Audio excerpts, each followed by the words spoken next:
On today's show, how did Luka and Slovenia come up short against Bosnia and Herzegovina? And apparently, the Mavericks are scouting Dennis Schroder on Germany. Should they sign him? Talk about all that and more on today's Locked On Mavs and Slovenia. Let's go! I'm Luka Doncic, and this is Locked On Mavericks podcast. Dallas Mavericks are NBA champions. Bang! Bang! It's good! And the Mavericks have won the game! If you don't believe, you shouldn't be here.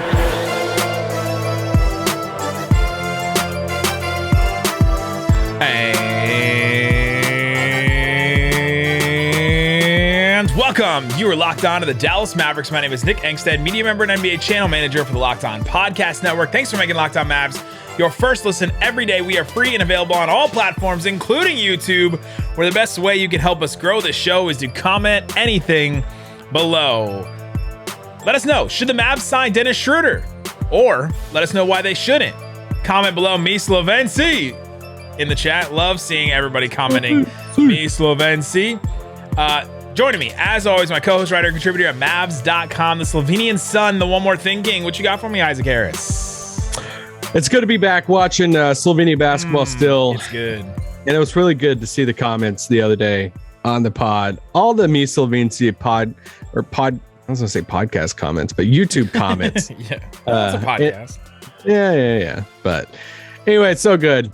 Love watching Luka play basketball. Although today's game or yesterday's game, a little frustrating. Somebody tweeted at me and said, Isaac, you jinxed it because you're so good at that. Yeah, anytime you're like, oh yeah, it's in the bag. Oh, Dallas Wings in the bag. They'll win this weekend. Oh, Slovenia in the bag. True. I did say on Friday's pod, I'm like, yeah, we should be talking about 2 wins coming up on Monday. I thought that they would handle Bosnia pretty good, but they struggled a little bit. They did struggle against Bosnia. So we will break down both of Slovenia's games over the weekend against Hungary and Bosnia and Herzegovina. And then we'll talk about Dennis Schroder because we haven't talked about him a lot. And he's still kind of a guy that's just out there. And he obviously fits, play-wise, what the Mavericks need off the bench. And so why haven't we talked about him more? Why has he not been a target? We'll talk about that and explain why I think that the Mavericks haven't targeted him at all until up to this point. So we'll talk about him. And then I have a couple of thoughts on Tyler Dorsey because he has been lighting it up for Greece with Giannis and the Antetokounmpo brothers and all that. So I want to talk about Tyler Dorsey because I went and watched both of their games over the weekend as well. And there's just a lot of great stuff. This is all obviously from Eurobasket. We're covering it all. We're covering it like it's the Mavs. You can see our logo on YouTube. Like we change it up. We love covering Slovenia and everybody because this is a great tournament. Like every game you turn on, there's somebody that is no, they can't see it. Somebody that there's like an NBA. There's multiple NBA players. Like it just seems like every time you turn on a game, there's something really interesting to watch. How fun is Eurobasket? It's so much fun to watch. I'm loving it. Yeah, I'm really loving it. And yeah, Eurobasket, the WNBA playoffs, and the college football starting. Like this is a sports. This is a very. We don't care about college football. It's a very big sports time right now. Okay, so Luka and Slovenia destroy Hungary. Like just take them down. Like that team. As soon as Hungary walked out and Luka pulled off the move where he's like, all right, okay, 5 minutes and 48 seconds in the first quarter. Luka steal off of a bad pass, nutmegs the guy in front of him. They try to take foul, and in FIBA they don't do the take foul, so this is important. No take foul, and then the alley-oop to Chanchar, who throws it down. It's 13-2 at that point, and they really just never turned around. They got up to 18-2 to start the game against Hungary, and Slovenia. The no look. Chanchar, like just the whole one. Please, NBA, can we adopt this no take foul crap? They did. They're going to. But actually, like, can it last? Just not call it, or because they're still gonna call it, but you'll get what, 2 shots in the ball? Yeah, it's so good not to call that and just let these plays play out, and we get to see stuff like this. And yeah, that's the entertainer side of Luka. I mean, we've covered every game of his NBA career, and we've just talked about how much he's an entertainer, and the fact that he goes for the nutmeg. And then it's the no look. I mean, he had an easy guy in the corner, just wide open, looks at him and just throws it up to Contra. So it was great, man. Incredible moment. But you see that this take foul, like that's the type of plays the NBA wants to try and add back into play. And so I saw that. And as soon as I saw that, I said, ooh, that's one that you bring to the league office and are like, see, this is why we make this rule that there's no take foul. And a take foul is when one team is on offense and they're going in transition. That this is a play Luka does all the time. If the defender just kind of grabs the guy real quick and tries to get in front of him and grabs him to foul real quick and stop the transition play. And so that play is going to be ousted, I think. The rest of the game against Hungary, like Demitz and Toby were feasting, and like they're not the greatest bigs in this tournament. Like I can say that. Hey, get off Demitz. I can say that. I can say get off of him. Get off D's what? Demitz. Oh, D's mitts. Oh, okay. Yeah, D's mitts. Yeah, but D's mitts. But they were feasting on Hungary, and they really never turned around. Halftime, I wrote down this note. I said, Hungary is shooting 33% from 2 and 31% from 3. It's not even their defense against Slovenia's offense that's bad. It's Hungary's offense that's bad against Slovenia's defense. And it was just brutal. Goran Dragic only had to play like 6 minutes. Luka had 27 and 7 in just 19 minutes. Like he didn't have to really play at all. And so we'll move on from that game and move to Bosnia and Herzegovina. This was a test. Because and Slovenia ends up losing this game. They fall 97 to 93. It's Slovenia's first loss in Eurobasket with Luka, like since Luka's been playing in Eurobasket, which is pretty wild. And so this one was one where you could tell like right from the start that this was going to be a little bit more of a struggle for them. Yeah, I mean, did you see the crowd? Hold on. No shirts. That's one thing, man. Just watching, obviously we're not there, but seeing just on TV the atmosphere of Eurobasket and the fans and stuff. It's great. Shout out to the people. It's like, hey, I've seen this tweet circulating around. It's like, this is what the lower bowl should be looking like for every home game. And then I'm like, do y'all know all 41 of them? Yeah, I'm like, I don't know if I want to see all the people who sat courtside of Mavs fans shirtless, but it's the atmosphere is a lot of fun. And but no, just from the opening tip, it felt like Slovenia was on their second night of a back-to-back. Why are you checking your phone right now?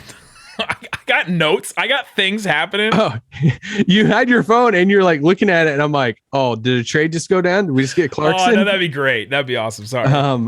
That is usually what happens when I do that. Did they just sign Schroder? We'll talk about that in segment 2.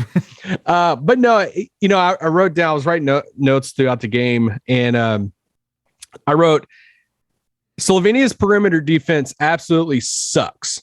So it felt like it did.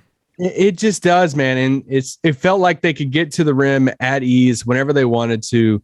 It wasn't just a Nurkic show. And I think a lot of people, casual fans, could just look at it and be like, all right, it's just Nurkic and just a bunch of dudes. And it's like, no, it's not always like that, with European or international basketball. But yeah, their perimeter defense was just horrible today. Well, you just look at the leading scorers like Janin Musa, who was in the NBA for a couple years. He got drafted by the Nets, and he was just driving. Like all of his drives, he got through, and he got penetration, and he made it into the paint, and he touched the paint, and he had 5 assists. Nurkic had 4 assists.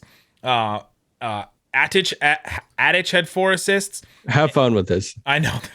The Hungary names were the ones I was like, there's no chance I'm getting some of these.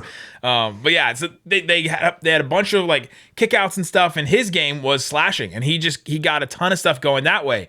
And then Roberson, who was getting taken advantage of early, and I was like, oh, this is gonna be a rough game for him. Dragic is posting him up. Yeah. It was like their 5'11" guard for Bosnia.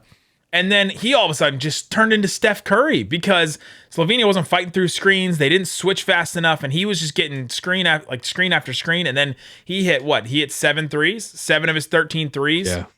And that was really the big separator in the game. Is if they had slowed him down, if they had slowed Roberson down in some way, then this would have been a different game. But they couldn't, and those are just backbreakers. And usually that's what Slovenia has been doing in Eurobasket, in FIBA play, in Olympic play. Like one of their guys gets hot, it's Luka or it's Dragic or the other Dragic or Chanchar or Preplovic or like Blazic, or somebody will start like to get real hot, and all of a sudden you're like, oh, these are just backbreakers. Like we're doing everything we can, and this one random guy just starts like jacking up threes and hitting them because they're getting wide open.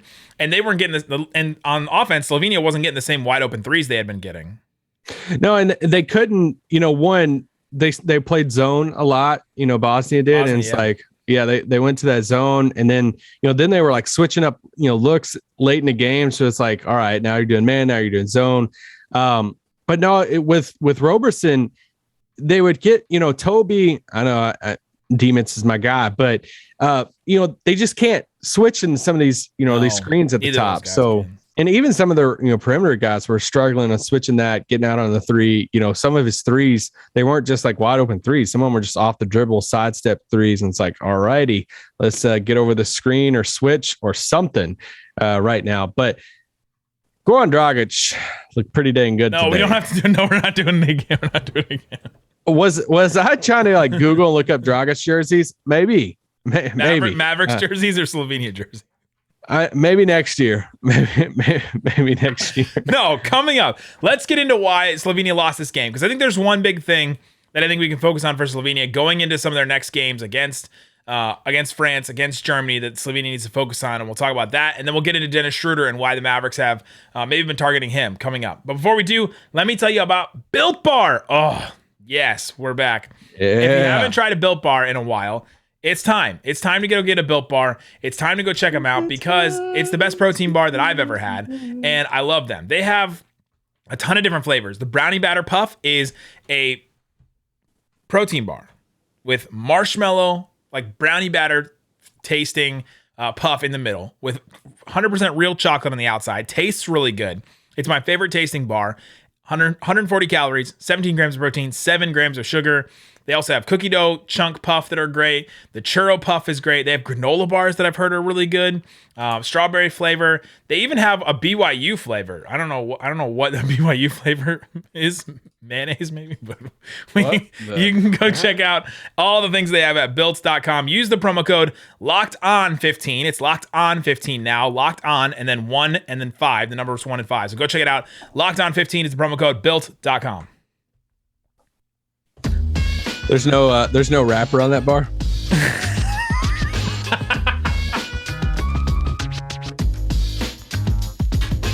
All right, it's just Eminem. Sorry, guys. All right, Isaac. Let's get into this Bosnia and Slovenia game. So we've been covering Slovenia for a while now, and usually what we see Slovenia do is their offense just takes over, and they can create so many wide open threes, and their wide open threes usually go down, or they turn those open threes into swing passes, and then they get some open shots. They were not getting those in the first quarter, and the way that they were taking advantage was fast break points, second chance points, offensive rebounds, cuts. Like everything was on the edges for them in the first quarter. They had a lead 32-26 after the first quarter, and they had 9 fast break points, 9 second chance points. They had 8 offensive rebounds. They were scoring off of cuts, and they were doing all the things on the edges. And then by the time they got to like the third and fourth quarter, all that stuff completely flipped. The second chance points, the fast break points, the cuts, like all that stuff flipped over to Bosnia's side because of that zone that they were running. And Slovenia just had a hard time coming up with a different point of attack then.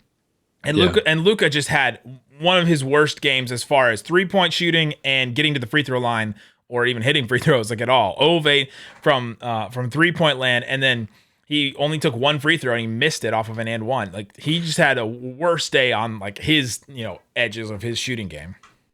Are you ready for this? He should have drove more. Hey, we're back. But no, I mean, seriously though, I mean, he shot, 44, 45% on twos in this game. He could get to the basket. He even had that late bucket on Nurkic. They just shook him out of his shoes. Yeah. But I just thought he settled a lot, especially late. And it's like, it wasn't really his game shooting from the outside. Like you said, he was 0 for 8 from 3, but especially late in the game, I thought they could have switched it up just a little bit more, either get him driving to the basket or, let Goran take a series there, or at least one of the possessions. But it felt like there were multiple step back long threes by him late. And it's a second. We're gonna do this, but like it's the second night of a back to back. They played the later game, the night before, the day before. So it felt like you could see it, especially late, that everybody's pretty tired out there. Yeah, Luka looked smoked. Like he just looked like he didn't have enough like energy out there. Didn't look like he had his like full wind in him to be able to go after some stuff. Now he made some good defensive plays late in the game. And he also was dealing with that right wrist injury. He had it taped up. Yep. He got him and Toby both were like ailing and dealing with that. And then who was it, Musa or somebody else in Bosnia like fell into them and fell right into Toby like out of bounds. Yeah, just a wild play in the third quarter, and that didn't help him either. And so I think part of the shooting could have been that. Now, Slovenia's coach afterwards said that it wasn't a big deal and blah blah blah. Of course they're going to say that, but I kind of wonder if that wrist thing was affecting his shooting at all. But then.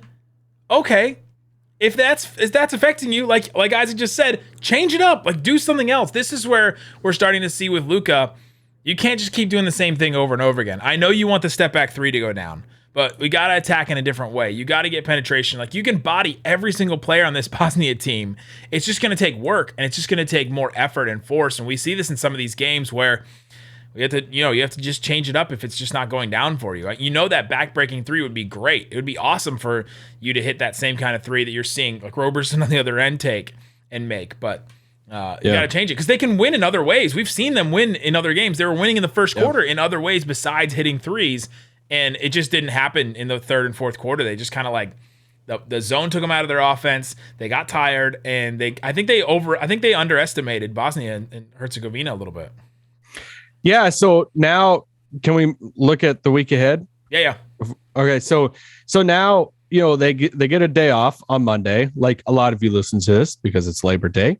Hey. But shout out to a lot of you working retail. My hat goes off to you. Oof. Labor Day always suck. Or like at some pool somewhere, or like at a place where like people that all have off go to. Those are the worst. You should get time and a half. But so now they get Monday off. Rest day, and then they have another back-to-back. That's kind of tough for them because now they're 2-1 in the group stage. On Tuesday, they play Germany. Germany's leading their group right now, 3-0 so far in their first three games. Then they play France on Wednesday, which France doesn't look like the same juggernaut from like the Olympics. They're not. But they still have some good NBA players. They got players, but they're not as good as they have been. So for Slovenia, I'm wearing a Paris hat and saying that.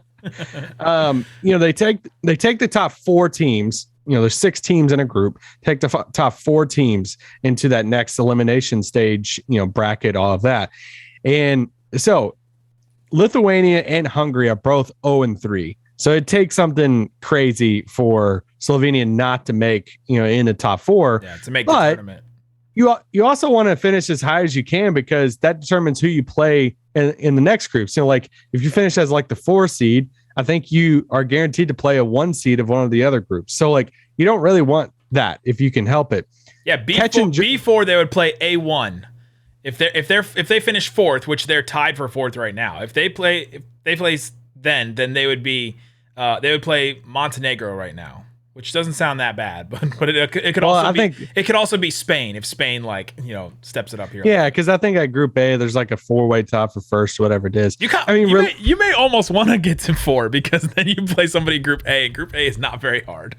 Well, realistically, there's not a ton of teams out there that you're like scared of. Right? Like there's in that first round, no. It's not like there's like a Team USA in it, and it's like, all right, well, you don't want to play them. Greece is really tough. Serbia is kind of tough, but Slovenia takes care of them. Yeah, like you don't want to face them if you can, but so they play Germany coming up on Tuesday. Yeah. Franz Wagner, Theis. Only Franz. Did you see that tweet from the Orlando Magic? No. So funny. Dennis Schroder. We'll talk about him in the third segment. They're looking pretty dang good. So they have Slovenia and Hungary next. Germany does. So they're going to beat Hungary. If they beat if they beat Slovenia, then they're just going to go 5-0. They'll be the 1 seed. So you kind of need that win if you're Slovenia against Germany on Tuesday. And obviously, it'll be curious to see how much that France game means, coming up on Wednesday. Yeah, that'll be huge. Before we get into Dennis Schroder and talk about that, I want to give you some thoughts on Tyler Dorsey because he's just been lighting it up for Greece. I think he's been awesome to see him go off. Greece has played against Italy and Croatia. They beat both teams. against Italy, Tyler Dorsey had 23 points. He hit six of his 10 threes. And then and he didn't take any twos. I always love that when it's like you take 10 threes and 0 twos. And then versus Croatia, he had 27 points. He had 3 steals. He hit 5 of his 9 threes.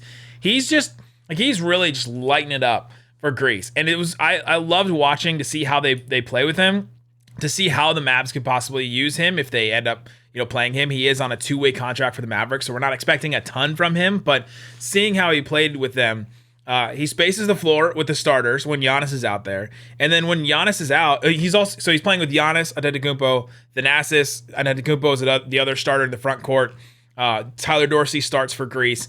Nick Kalathis, who used to be in the NBA, played for the Grizzlies and some others.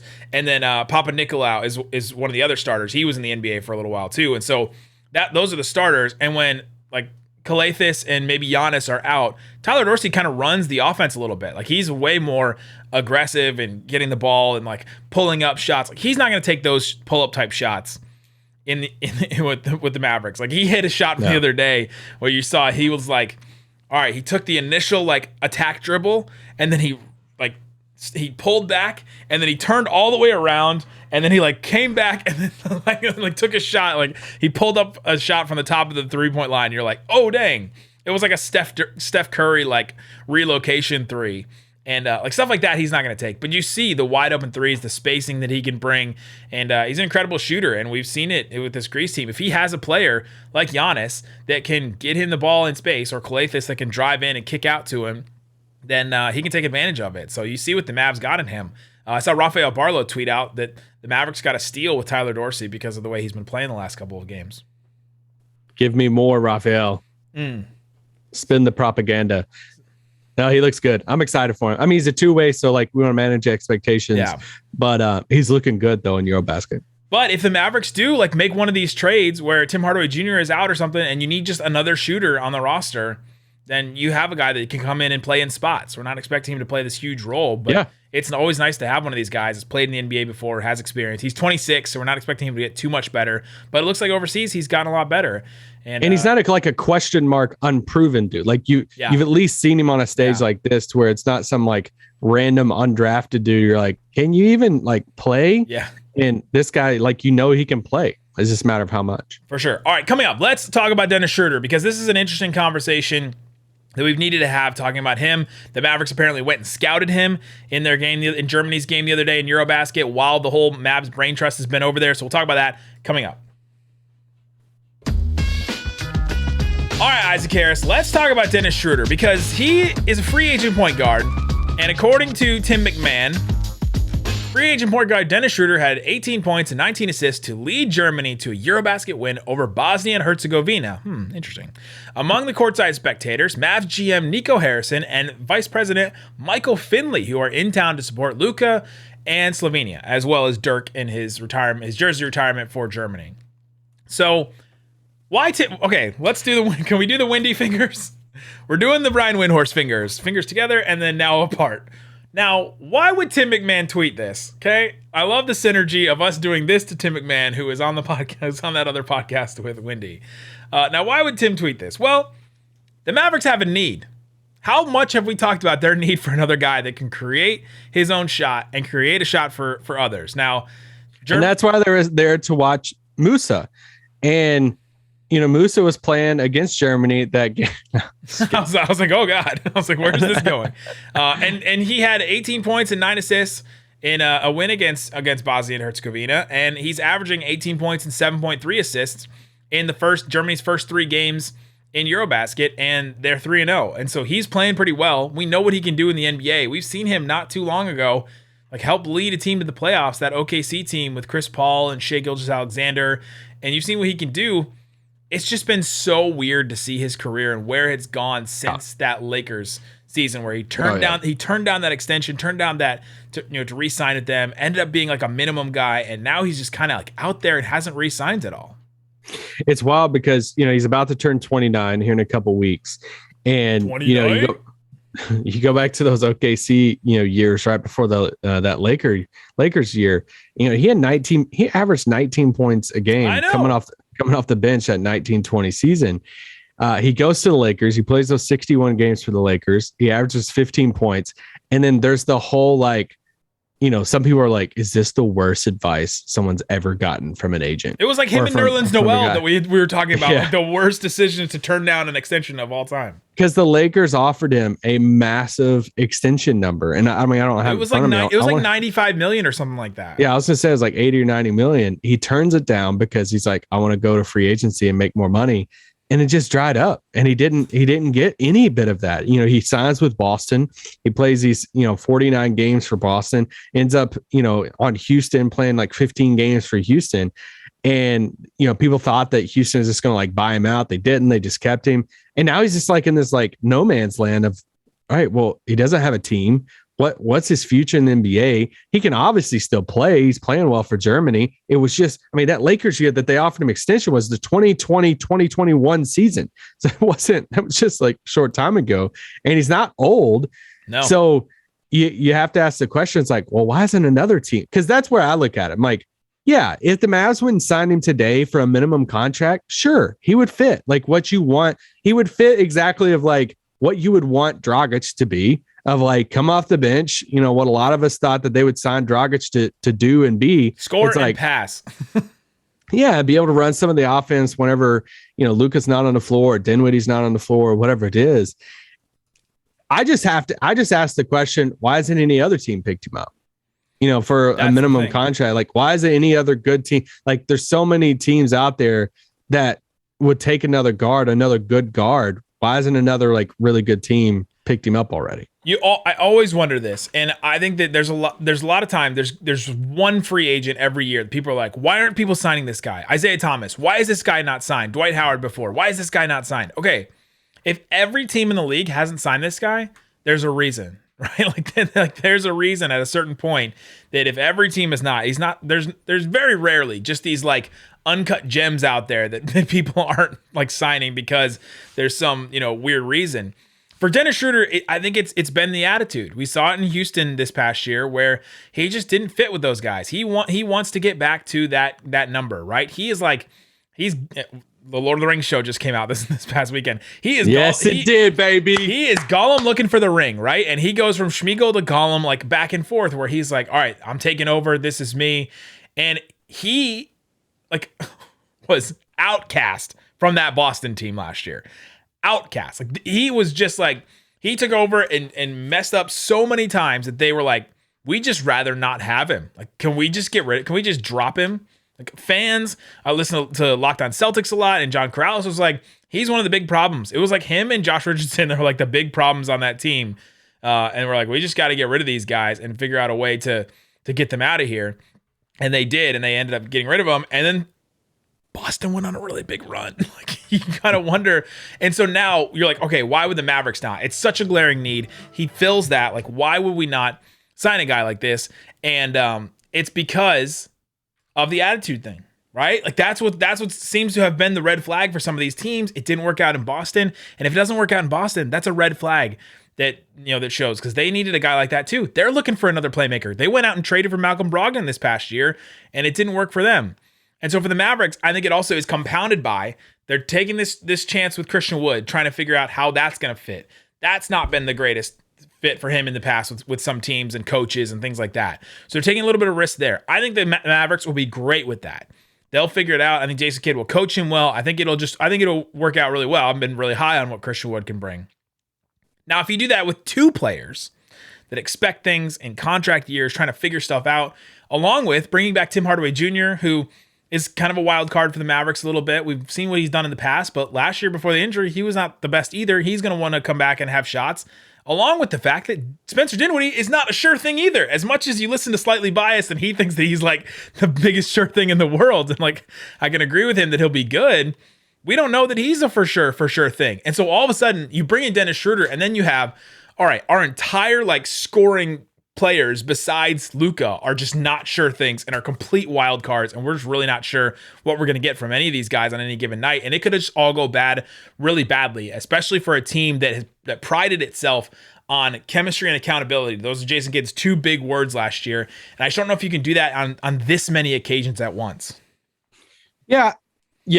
I think if they signed him, then they're obviously signing up for they're okay with the chemistry stuff. Yeah. Because I don't think it's the only talent part of it is kind of like the scoring part of, hey, you already have a lot of scoring coming off the bench, and like a Tim Hardaway, Christian Wood. Like, would you prefer a point guard who's kind of like, hey, let's just like set things up. Let's just keep the offense flowing.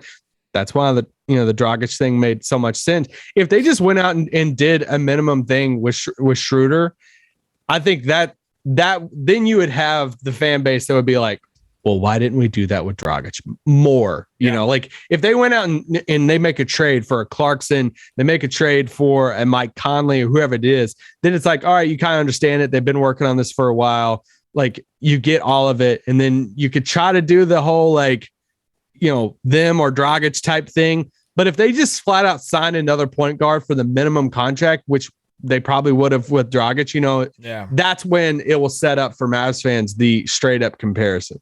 But it has to go with and let's be clear about his play in Eurobasket too. He's averaging 18 and 7, but he's also shooting 34% from the field, 16% from three. Like, he's not shooting the best either. It's not like he's just this otherworldly player where he's just lighting it up over there. He's doing well and he's putting up numbers and they're winning, but he's not shooting the best either. And with the Dragic comparisons, it's going to come down to role too. Like, he's not going to want to come. There are going to be games when he might not play like 20 minutes or 15 minutes. I don't know if that's kind of the kind of role he wants. If he wants to get back to that mountaintop, if he's Gollum trying to chase the ring of that contract, that huge contract that he was supposed to get, and so he would have to agree to that role too. And if he doesn't agree to that role, and the Mavericks bring him in anyway, that's when you can become a malcontent. We're like, oh, they were supposed to give me this role and blah blah blah, and it's not guaranteed how much he would get. Now, I think there is a role for him, but I don't know if it's as much as he would want. And so I don't know if that makes a fit. Now, will he get desperate enough that he'll accept that, and then Maverick can roll with it, and then he'll fall in line, and Jason Kidd will be the point guard whisperer and like work magic with him? That'd be awesome. I'd be so down for that. But it's a risk, and that's why I think the Mavericks aren't taking it.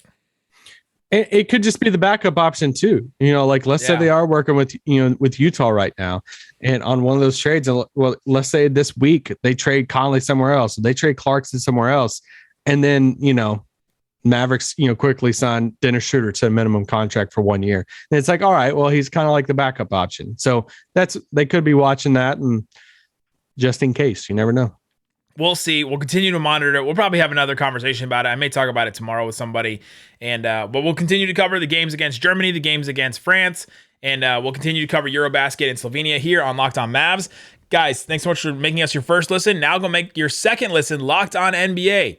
I hosted on Thursday and Friday last week with Adam Mares and with Pat the Designer, so go check that out. Jackson Gatlin has you covered today with 3 biggest interviews, so go check that out. Guys, thanks so much for listening to Locked On Mavs. Peace out! Boom!